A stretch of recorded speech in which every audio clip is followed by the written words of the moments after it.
C'est une inspection rare et un peu particulière.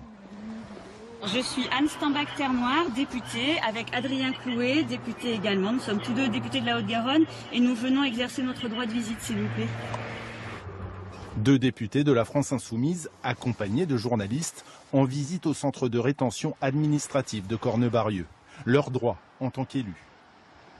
On a été mis en petite attente le temps qu'ils préviennent la hiérarchie parce qu'il doit faire remonter à la préfecture notamment notre demande de visite. Et puis bon bah voilà, maintenant on va leur exposer ce qu'on souhaite voir, c'est-à-dire à peu près tout.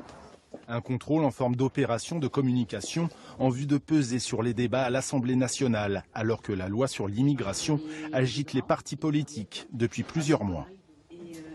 C'est pour permettre, oui, une réflexion collective sur la façon dont on traite les gens qui doivent être acheminés dans leur pays d'origine, dans notre pays, notamment dans le cadre du projet de loi immigration qui est en cours d'étude à l'Assemblée nationale, qui arrive dans l'hémicycle lundi, et dont un des objectifs est manifestement d'expulser plus de monde.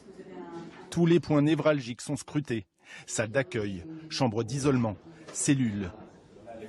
Parmi les 115 retenus du centre, certains sont ravis qu'on pense à eux. Moi, il y a des personnes qui nous aident ici. Vous êtes venus au moins voir, c'est pas pour améliorer les choses. C'est ça. Au moins, ça nous aide aussi. Pour les deux députés de la France Insoumise, le texte défendu par l'exécutif engendrerait encore davantage d'illégalité. Le pourquoi on repousse ce texte, parce qu'il fragilise les droits des personnes migrantes, il facilite les expulsions, il va augmenter le nombre de personnes retenues dans des centres comme ceux-ci, et il crée des nouveaux statuts qui sont insécurisants, les statuts de 1 an à condition de travailler dans un secteur en tension. On sait bien que ça ne marchera pas. La loi immigration sera soumise au vote de l'Assemblée nationale lundi prochain.